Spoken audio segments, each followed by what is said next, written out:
Hello to you, dear friends and listeners. Welcome to another episode of a mandatory redistribution party. Today we will be talking about propaganda. Myself and Jack scrutinise a confusing Facebook page advertising cheap travel to North Korea. Jack finally gets round to watching HBO's dramatisation of Chernobyl, and Jack provides a deep dive on the manufacturing of consent. Please calm your mind and listen to our words. Thank you. You introduced me to North Korea's Facebook. Well, it's not North page. Korea's It's Facebook. Visit North Korea. Sorry, they're completely separate and presumably has no link whatsoever to the North Korean state Visit North Korea Facebook page. There is a Facebook page called Visit North Korea, and they're putting out memes to advertise visiting North Korea. They've got a budget package, which is like €300 or something. Like, it's quite reasonable to go to North Korea. I went on their website. Do you want their blurb? Yeah. Visit North Korea provides expert-led travel with an emphasis on engagement in the world's most secretive country. Our high-quality, affordable North Korea tours offer a unique, objective, and priceless experience, guaranteed to leave an impression. Although it's not priceless and affordable in the same sentence is great.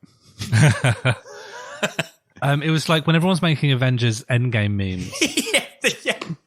A lot of their memes like featured Thanos, but Thanos was the person trying to get you to come to North Korea. Yes. Thanos isn't the goodie of that He's film. evil. An evil alien whose objective is to destroy half of the life of the universe is your... But it seems a bit Kim Jong-un. Like, it seems in line with the North Korean state.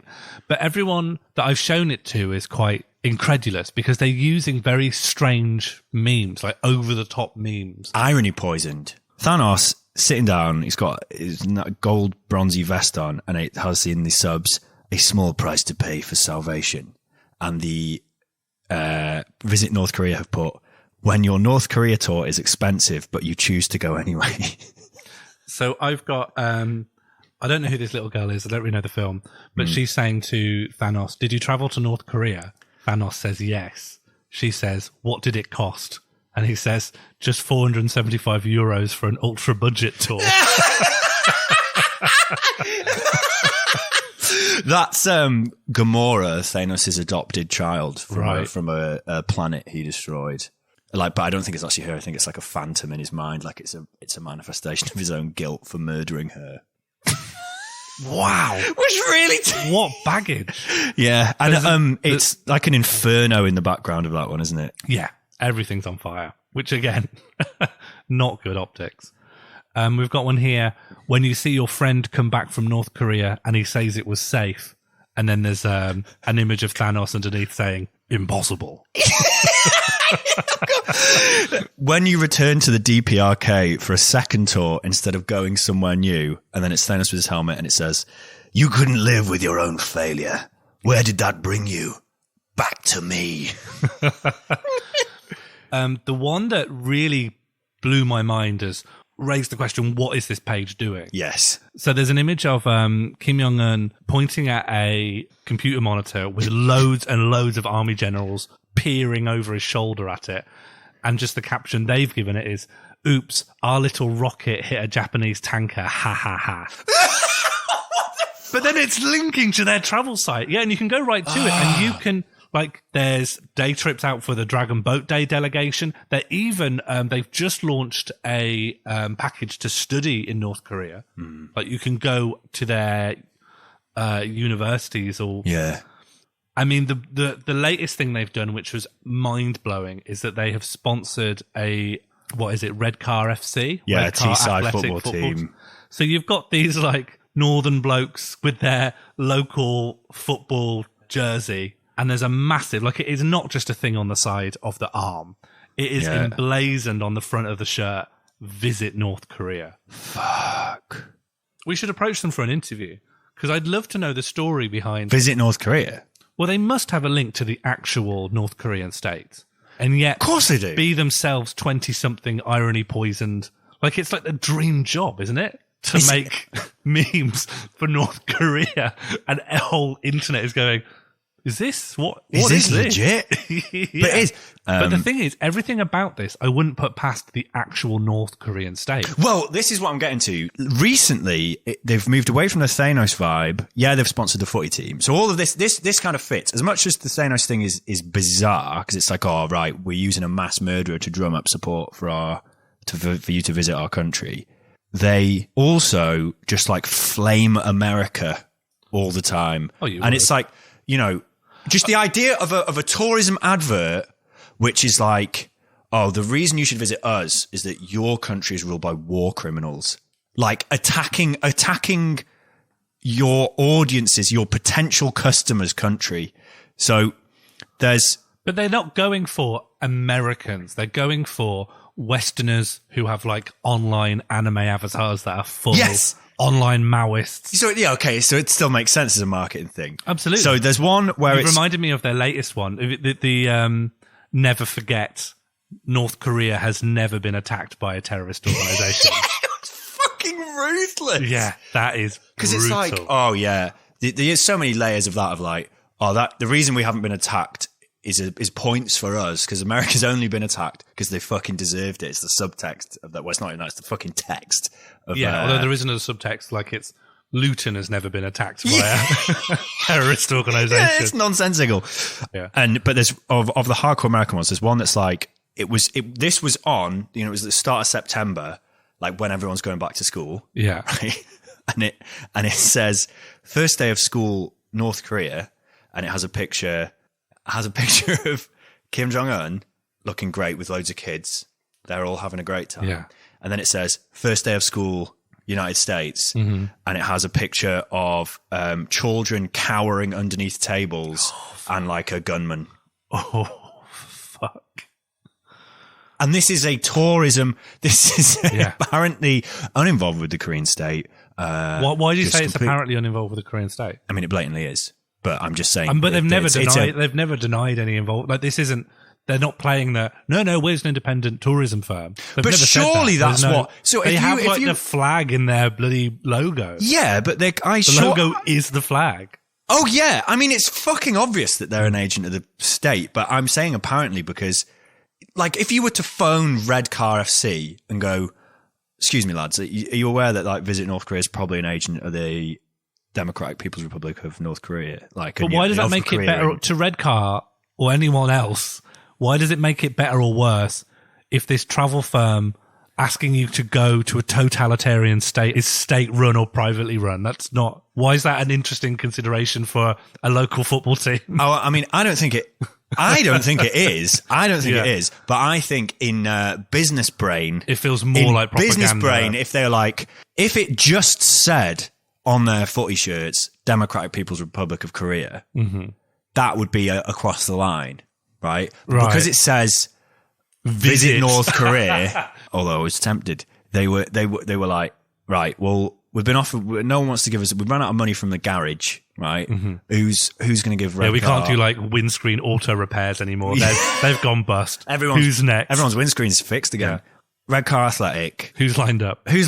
Yeah. We could have North Korea. Whoa. North Korea? Yeah, the country. Yeah, with all the totalitarian state. Whoa. No. Whoa. No, don't worry. Don't worry. It's not North Korea. It's Visit North Korea. Just some guys who are selling some tickets. Yeah. Just like you or I would with Ed Sheeran. Now, I want Ed Sheeran to sponsor Red Car Athletic. North Korea is fascinating, like that it exists, that Also that it exists like around the countries that it does. It's like having something from another century. Like it's like Beamish or something like that. Yeah. Because it's right next to Korea. It's right next to China and Japan. I mean, the way that China and what China is politically is sort of a strange halfway house between like, so it's like the future of capitalism and the past of communism have somehow managed to get past each other without going through what is currently geopolitically the present. But it's so bizarre. Like it's next to Korea and you've got this border. But also actually going into North Korea is not that hard. That's why there's like a tourism thing. You can go into North Korea under loads of circumstances because they're desperate for people to come and have a look. They want you to visit. They want to visit North Korea. I watched a documentary the other day called The Red Chapel. It's a Danish documentary about a guy called Mads Brugger, who he wanted to bring 2 Korean or half Korean comedians who are like quite young. Like one's 18 and has cerebral palsy, and one's like a bit older, and they both do comedy in Denmark in some capacity. And so Korea is big on going, yeah, come right over. It's a massive propaganda campaign for them. If any natural born Koreans, they were both born in Korea, and them coming back to North Korea for the Korean state, that's like, look, people are natural born Koreans are coming back, but they're coming to North Korea. So they send these guys over, but I think one of the major themes is like forced euthanasia of like anyone who might have something like cerebral palsy. Yeah. Well, no, I've seen that as North Korean propaganda. There is North Korean propaganda. It's like there are no disabled people in North Korea. Yeah. There's a weird thing where it's like, oh, the reason that, there's disabled people outside North Korea because those countries are like corrupt and bad. And there's just no one's born disabled in Korea. But obviously, it's a thinly veiled corruption. Or not government. Yeah, just capitalism. They're saying like capitalism causes disabilities. It's fucked. And obviously they like euthanasia. It's like fucking horrific. So that completely scans with that propaganda that I've seen before of like that kind of thing of like, well, disabled people don't exist in North Korea, which is horrific. It's bizarre. That's like Nazi. Yeah. That's like high level Nazi. I mean, not everyone's believing it because do you believe everything you hear? Exactly. Yeah. So, but you'll never find those people because why on earth the state puts forward who you can see if you go and visit. I think they're probably legitimately a lot of North Korean people probably fucking hate America because the war destroyed like 80 or 90% of the whole 80 to 90% of buildings. Yeah. Were destroyed. Like half as much bombs were dropped on North Korea as were dropped in World War II. Wow. And napalm, like 30,000 tons of napalm. 30,000 tons of napalm. So, and Trump said something at some point about like, oh, we will rain fire down on you. Again, before he was mates with him. And that, if that was being reported, that probably would scare the shit out of you because it's like we've already had this. We know what it is for the sky to be fire. Yeah, it was 1953 is like when it stopped. But then on the other hand, you've got stuff like apparently the Supreme Leader invented burgers. Yeah, called it meat double bread. But it feels like I don't think anyone believes that. I don't go in massively for this psychoanalysis politics stuff, but it feels like it's a country that is experiencing huge trauma. Yeah, PTSD. Acting this way because they were absolutely razed to the ground by an unstoppable superpower. I mean, that's not to say that every radicalized group can just blame America and exonerate themselves, but it's a factor. It's a paragraph in the essay. It's an important footnote. This didn't happen in a vacuum. Yeah. This happened because of reasons. But then there's stuff that comes out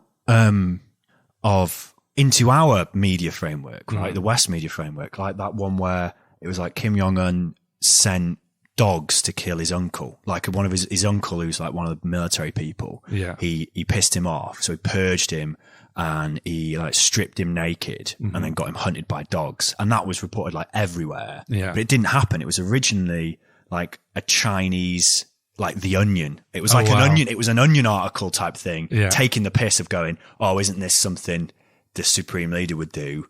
And like, yeah, but it didn't actually, obviously horrific. He was probably killed, but it would have just been by firing squad. I'm not just, you know what I mean? I'm not, sure. I'm not nothing to worry about. What are you complaining about? Just a bit of firing squad, just the wall. all Western media fucking lapped that shit up. I bet it was in like the Times, the paper of record, Right. with probably no apology ever. And I think but they just got done by Chinese, The Onion.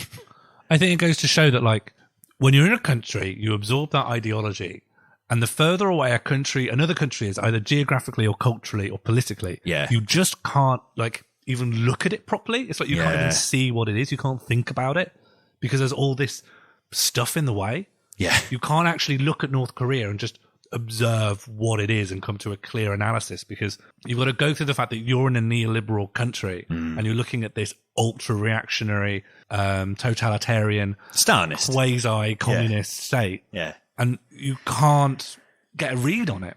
But that thing of outsider perspective can be good as well. Can make things like RT and Press TV and Al Jazeera really useful sources, because they have this slightly, even though they're, the buildings and where they're doing the interviews are probably in London or whatever. Yeah. Sometimes they have like a slightly different angle, and it can give you, like Al Jazeera, I remember during the Iraq War, their reporting showed a lot more of the brutality. Yeah. And I think, are they Qatari TV? I can't remember. Well, I think they're a Middle Eastern state. Whatever money's coming. Yeah, they got some sort of agenda or whatever. But I remember stuff like they would show like gore of the consequence of violence of the Iraq War, and I think Afghanistan as well. And then either us or America bombed one of their like press offices in one of those wars. I can't remember the details, but that definitely happened. You can just Google it. But they would give like a slightly different perspective that would give you, and that obviously has its own, like, objectivity is just it's like a thing to aspire to that's impossible to ever achieve, right? They have that thing of that outsider perspective that can get you out a little bit of your own bubble slightly, but they're still. Oh, I've watched plenty of Al Jazeera and even Russia Today that's like done good reporting on stuff that's not being reported on in the UK. You just have to watch it knowing, like, it's like you're saying, objectivity. If I'd say it's not even something to like fully aspire to because you can't reach it.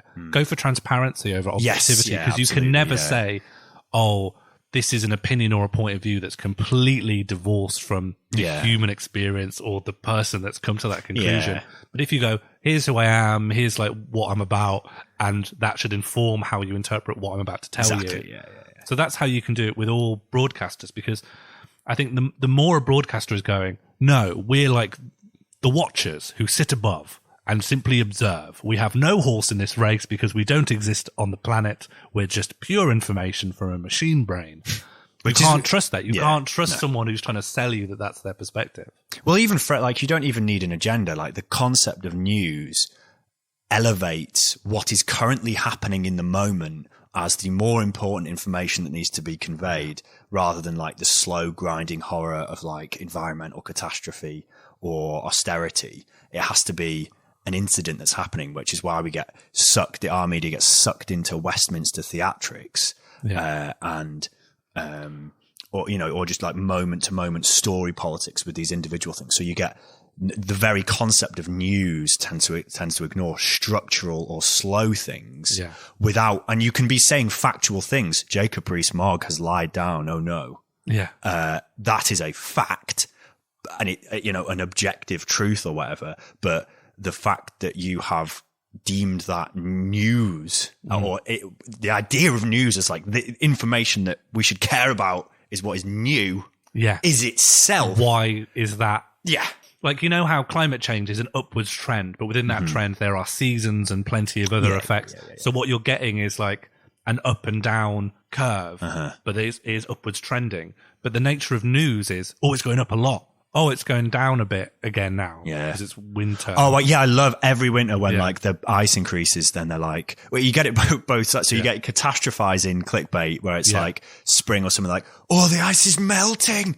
And then in the winter, the sort of right-wing reactionary climate deniers go like, oh, look, nothing, everything's fine. Yeah. The ice is back.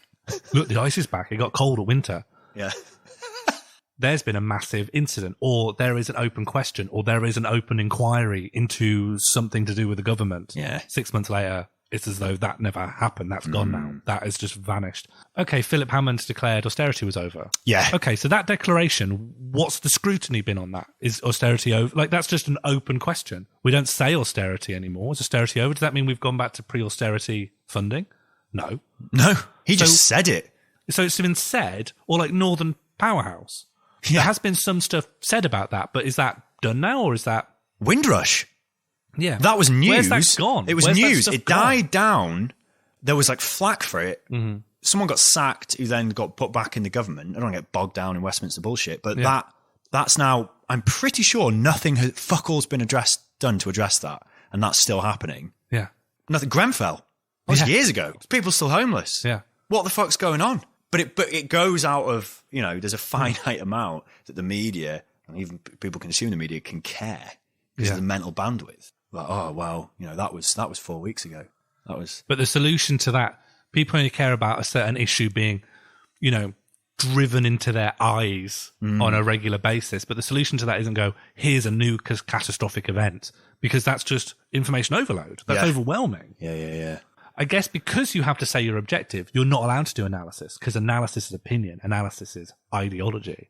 If you go, here's this complicated event may have been caused overall by this larger phenomenon. We're abstracting into opinion and ideology.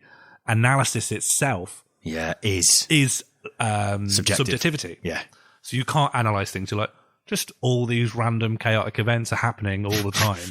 No one knows why. Don't seek other sources. Fuck. That's the way the news works. If the news, especially like the BBC, cannot ever in any way appear to be overtly subjective.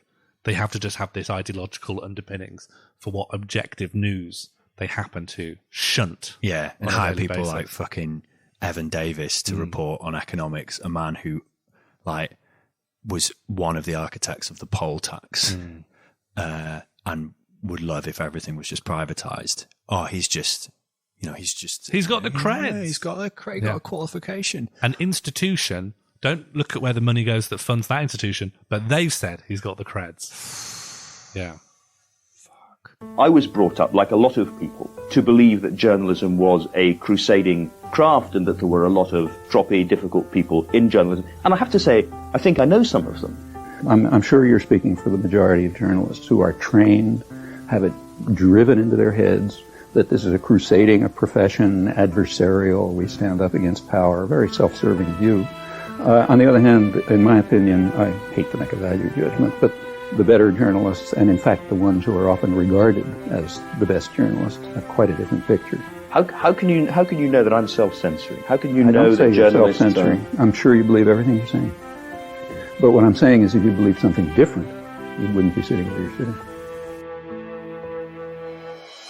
That was Andrew Marr interviewing Noam Chomsky about propaganda in 1996. Propaganda. A term most associated with North Korea, China, and a 2007 album by German synth-pop group Mellotron. There's no propaganda here in the free world. Except Mellotron's album, which is widely available online. We have Free speech. our journalists try their best to give us The truth. so we can make informed decisions. That's why everything is Fine. The only misinformation we have to worry about is from our nefarious foreign enemies and their bot farms flooding social media with fake news. We can trust the real news. Hey pal, I got some news for you about the news. News so new, it's from 1988. In 1988, a few years before the Cold War ended and everything became Fine.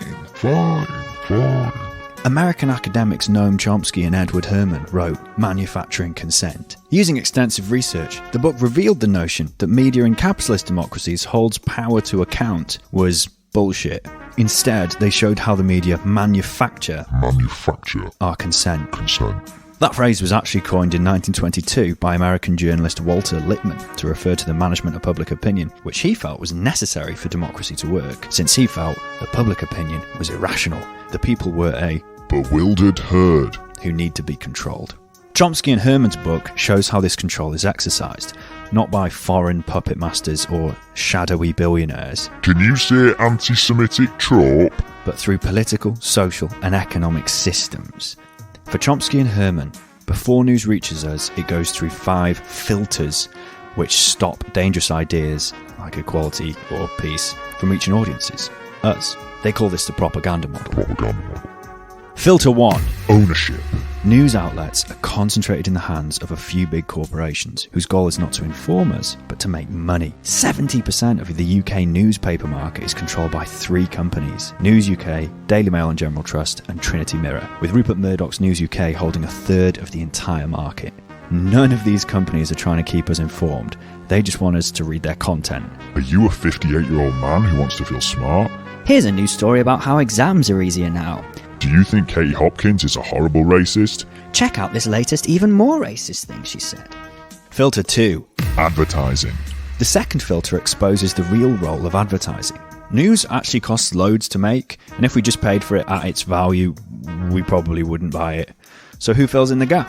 Advertisers. Around 80 to 90% of news revenue comes from advertisers. What are they paying for?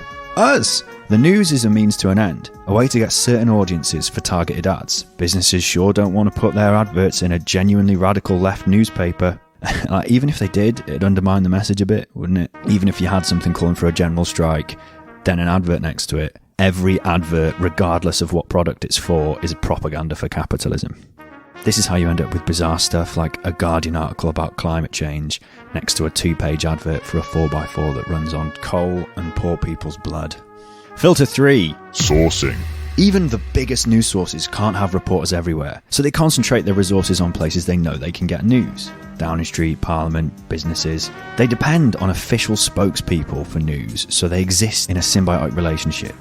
They get to know the people they're supposedly holding to account. This pilyness is how we get things like Robbie Gibb, former head of BBC Westminster, who was in charge of Daily and Sunday Politics, The Andrew Marr Show, and Radio 4's Westminster Hour. He just went straight out of that job to become Theresa May's Director of Communications.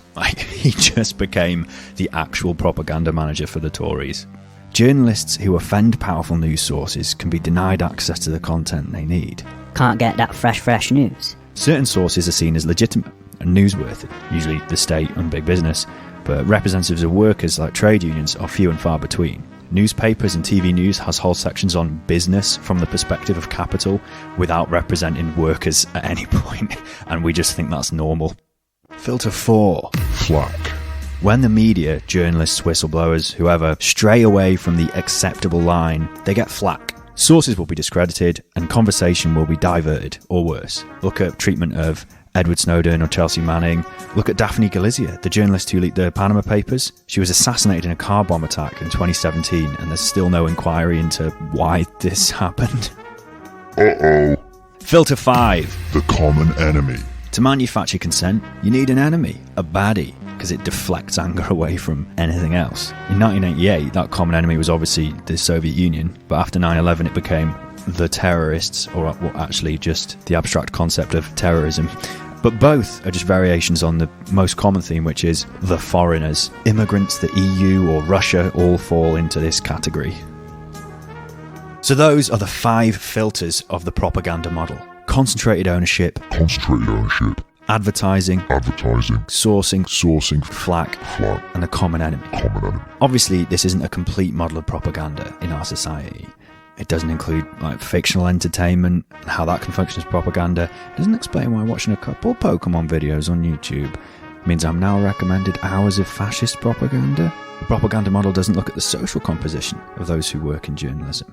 51% of the top journalists in the UK went to private school, compared to 7% of people going to private school in the total population. The propaganda model developed in America doesn't fully explain the bizarre nature of the BBC, which is where a lot of people get their news. It doesn't explain how, according to a Cardiff University study, the public broadcaster had the most pro-war agenda of all British broadcasters during the invasion of Iraq. It doesn't explain its normalisation of Farage and sympathetic reporting of Tommy Robinson. It doesn't explain its pattern of hostile coverage of Jeremy Corbyn and those who support him, as demonstrated by the Media Reform Coalition. It doesn't explain why someone like Roger Carr should serve on the BBC's governing body. Carr is chairman of BAE Systems, the arms company that, among other horrors, has Saudi Arabia as their 3rd biggest market, recently supplying the regime with 72 fighter jets, some of which were used to bomb Red Cross and MSF hospitals in Yemen. Yemen, or how current head of the BBC board, David Clementi, was, until a few years ago, the chairman of NHS privatisation profiteer Virgin's banking arm.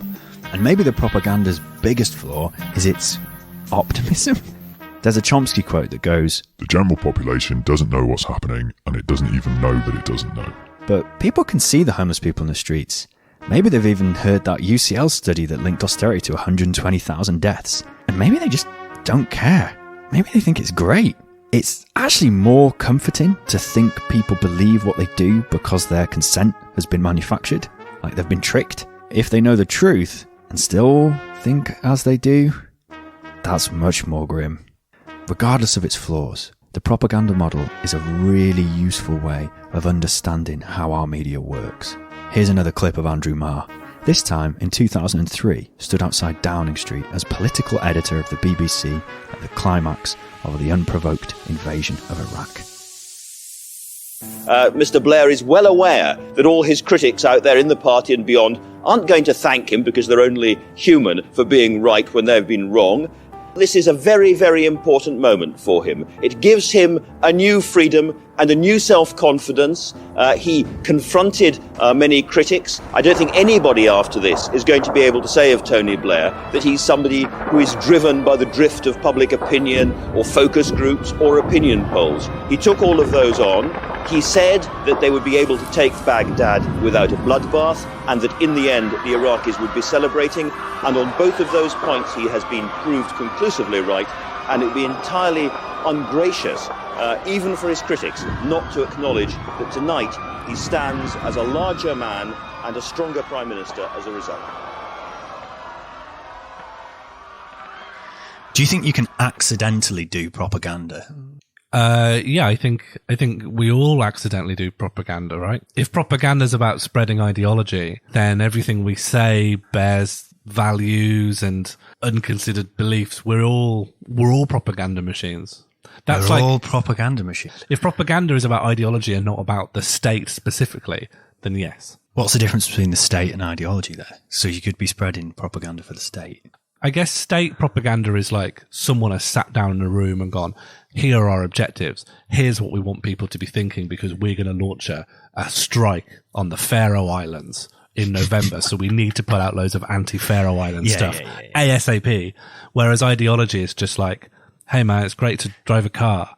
Hey, it's great to drink alcohol, but it's not okay to take these substances. They're just like not very well considered beliefs that have to get like sunk into your brain at night. I would go as far as saying that most propaganda is accidental or unconscious.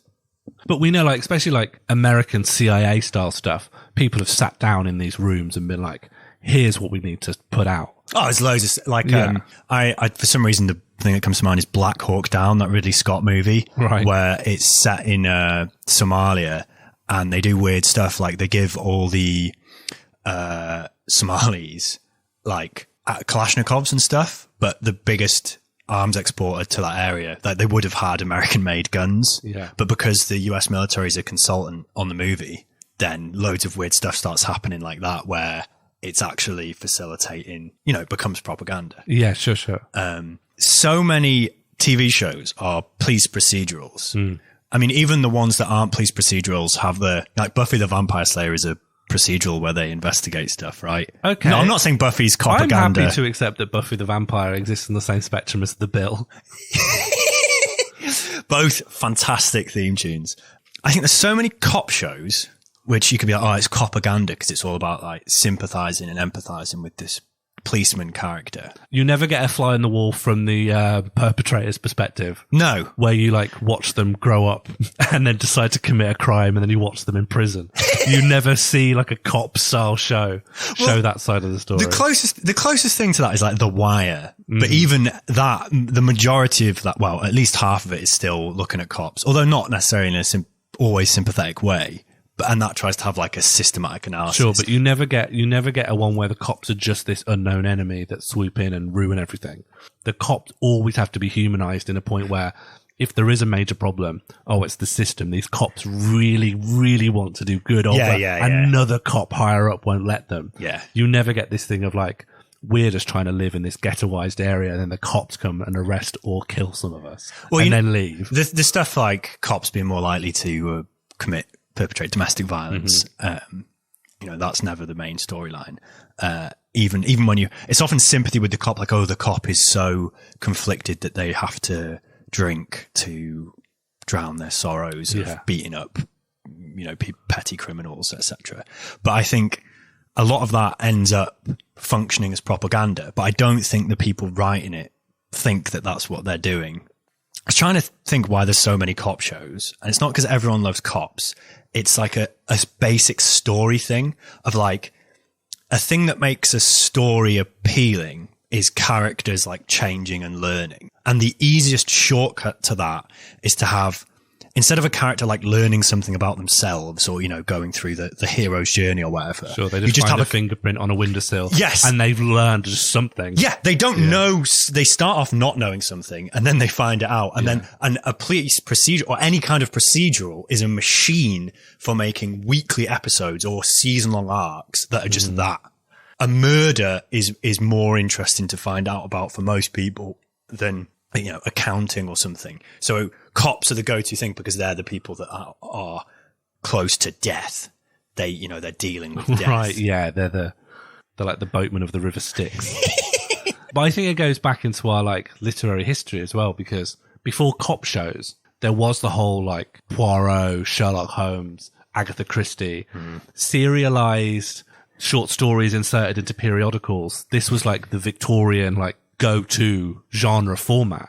What is the story of like London invented a lot of things to do with policing and prisons and stuff? Yeah, Robert Peel. Robert Peel was the politician that was big on, because that's where bobbies, or alternatively at the time, peelers come from. So we're talking 1800s. So it's not that long after that people then started writing about it, because it's not only fits a storytelling structure very well, but it's also quite a new idea. Well, cops as a thing developed alongside capitalism to protect private property alongside other functions. So they exist to maintain the existing social order, and they developed with that social order. And then obviously in America, it has an even more sinister thing where a lot of the original police forces were slave catchers. Yeah. Where the iconic sheriff's badge of a star was a slit symbol for slave catchers who would go and, do exactly. It's clear what they do. Yeah. So it's weird to think that like policing and detectives and stuff is not really an old idea. It's not like built into human civilization. Someone online was saying that ACAB, all cops are bastards, should also apply to like Night's Watchman and fantasy settings. Oh, Night's Watchman and bastards. And then a lot of people are like, oh wow, really? Like just the guy who like pulls back the gate of the Mott and Bailey Castle. Yeah, what's the password? Who comes in? This fort's not allowed outsiders. Doing like, that guy's structurally a bastard. But then someone came in to the replies and said, actually, a lot of these things were done on rotation. They were done by rota, a little bit like jury service. So if you're saying that, you're saying the entirety of the male population of that castle are bastards. The reason I bring this up, the procedural propaganda thing, is under immense social pressure for months, I finally watched Chernobyl. Oh, right. Which is a procedural, right? There's a main character who like solves a thing, and it has all the tropes that we've just been talking about of like the men up top, they don't bloody listen to him. He's trying to say, we need to do this, and they're not bloody listening. It's probably got he's the not whole you can't handle the truth. It's built right into it. Yeah, it's really got those vibes. But I think, and loads of people are like, Chernobyl's anti-Soviet propaganda. Yeah, right. And I don't think it is. I think it's just using the existing tropes. It's accidental propaganda. What, as in like the way it works and all the bureaucracy and all, there's a guy up above who won't let me just do my job, and they're all trying to hide their own asses. Yeah. It's not a story that you could only write inside Soviet Russia, because that story has been written and perfected within capitalist America. Yeah. I think it's just using tropes, right? Like they needed, so there's loads of stuff where it doesn't quite get stuff completely right from what I know about. And you know the bit where the like one good politician who's like initially doesn't really like scientist man, and he's like, you need to explain to me how a nuclear reactor works. I'm going to throw you out of the helicopter. It's like, well, I don't know, summary executions of like that's not. There was this desalinization, and they needed a character beat. He's saying, "I'll throw you out of the helicopter unless you explain how a nuclear reactor works to the audience right now, because that's who I'm standing in for." And we need an exposition scene, and this is more interesting because has more dramatic tension than you just explaining it to me. I don't think the guy was writing it was like, I just need to make the unresponsive bureaucracy of the Soviet Union, I need to exaggerate its callousness to serve my anti-Soviet propaganda mission. I think he was like, this scene becomes more dramatic if I add the threat of death. Oh, I mean, my favorite thing of that is like the KGB scene that they put in it, where the KGB scene's like looming over him like some Italian mafioso granddad who's trying to scare him off. But in reality, the KGB was like a shadowy bureaucratic police force. Yeah. They wouldn't bother looming over you and saying some poetic, scary lines. You just vanish. You just go away. Yeah. They wouldn't do this sinister, I'm going to meet you in the meat locker and we're going to talk about how you've been behaving towards Gorbachev. You've been naughty. Yeah, they'd just be like, gone. Goodbye. Do you know Gorbachev was in a Pizza Hut advert? Yeah, and it's and strangely, like the Pizza Hut advert also like platforms his detractors, right? Because the guy. In fact, let's just talk about the advert. Yeah. It's got a guy who's everyone's just eating pizza in Pizza Hut, and then the guy going, "That's Gorbachev. He's absolutely ruined the country." And then someone that he's sharing a pizza with, like an older woman, goes, "No, he actually brought this country greatness. He's a champion of our country." You're like, well, hang on, and they haven't stopped eating pizza, but they've like really arguing about whether or not Gorbachev was ultimately a good or bad person. But then a third character comes in and goes, well, regardless of whether you think Gorbachev's the things he gave us are bad and you think the things he gave us are good, what he definitely gave us was delicious pizza, was Pizza Hut. And then they both the characters who were previously arguing just like knowingly smile like, yeah. And then I think they do like a cheers as you would with a mug, but with a slice of pizza towards Gorbachev. Nice. That advert was never shown in Russia because Gorbachev is so hated in Russia. He had an election after the collapse of the Soviet Union and got like less than 1%. I don't suppose you know where that advert falls in relation to the collapse of the Soviet Union. I don't know, 90s. So I don't think immediate, but like soon enough. So the Soviet Union has collapsed. Yeah. And then, I mean, of course, like. Yeah, it's not why he is the premier of the Soviet Union. Right. Hi, Gorbachev. I know you're running a country, but what do you think of pizza? Do you like it? It could have been a last ditch.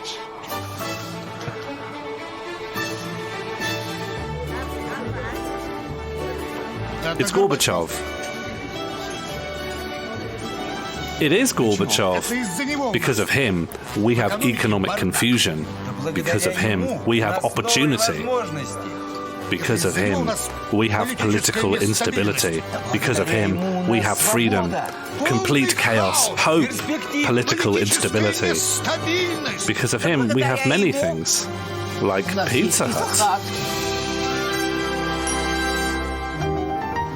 Hail to Gorbachev. Hail to Gorbachev. Sometimes nothing brings people together like a nice hot pizza from Pizza Hut.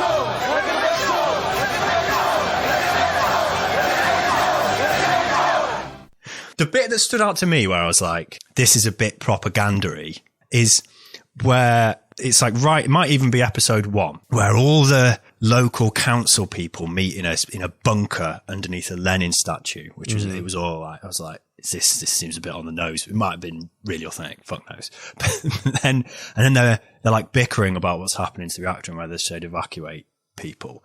And, one guy's like, oh no, I think it probably is really bad when you say, because we need to get people out. And this old man who's been quiet in the corner suddenly pipes up. He taps his walking stick, tap, tap, tap. And he gets up and he does this speech that's the bizarrest. It's so bizarre. He's like, do you know that the real name of the Chernobyl nuclear reactor is the Vladimir Lenin nuclear reactor? And the state in socialist Russia has all our interests at heart. So we must obey the state. It's the weirdest thing. I've got the script here for episode 1 of Chernobyl. In the original, this scene I'm going to read is a meeting of local politicians, like bickering about what to do, until they're interrupted by this wise old man character in the corner tapping his cane, who gives this bizarre, inspiring lecture about communism to people in the Soviet Union. To show how bizarre this dialogue is, I've recreated it as if it was taking place in a capitalist country in the UK. And all I've done is switched out a few words here and there.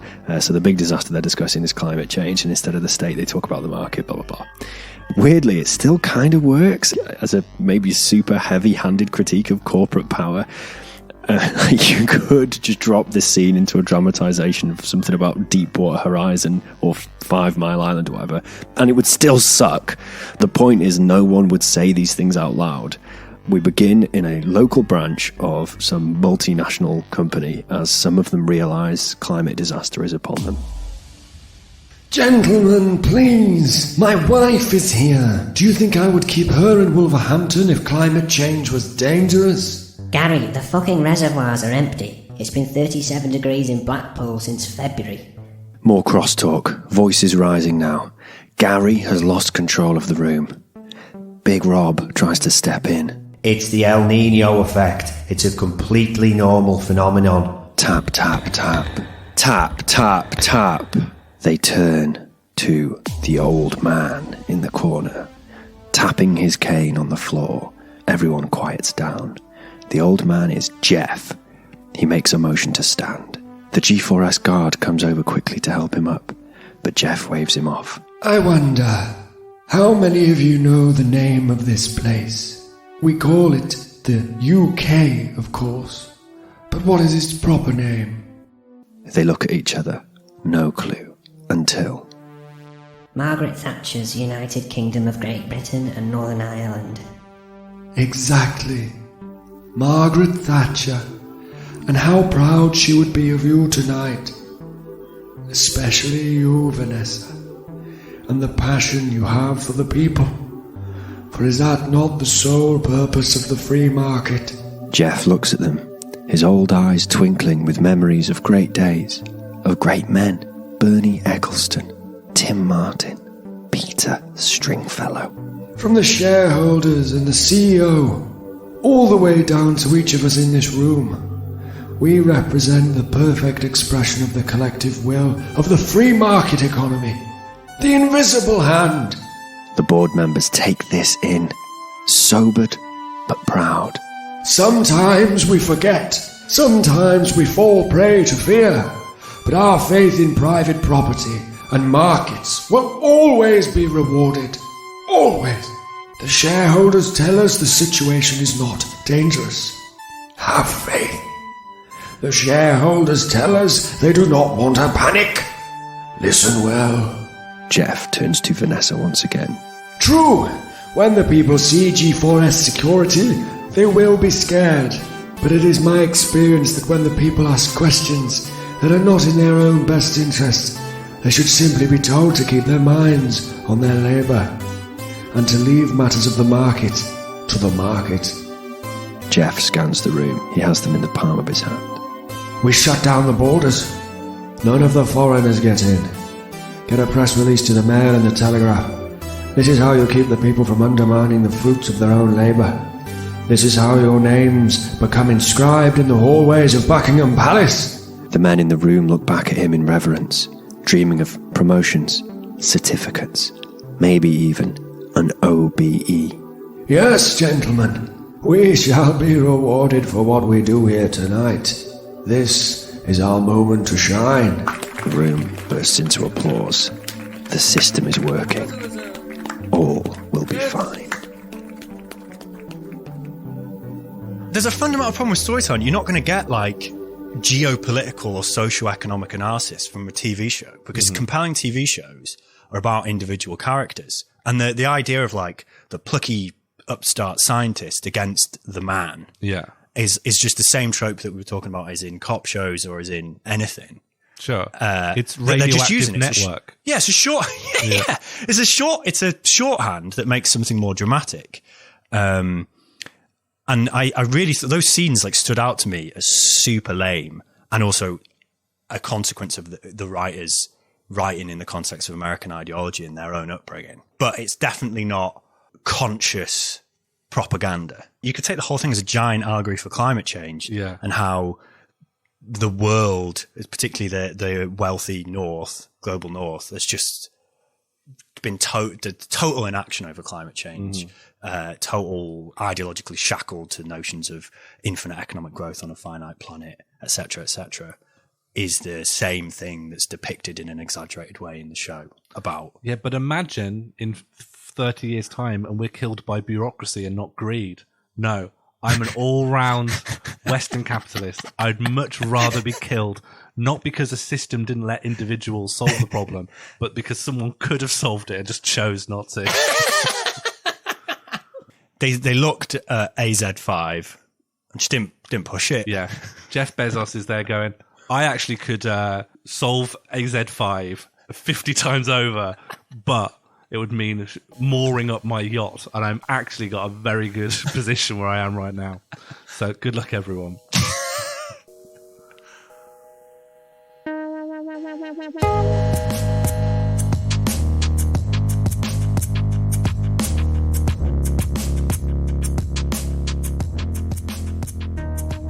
Mandatory Redistribution Party was created and produced by Sean Morley and Jack Evans. Our title theme is by Ella Jean, with additional music by Jack Evans. As ever, reviews on iTunes, likes, shares, clicks are the principal sanctioned way of showing affection to us. Sugar lumps for the algorithm. Yum, yum, yum, yum. Yum, yum.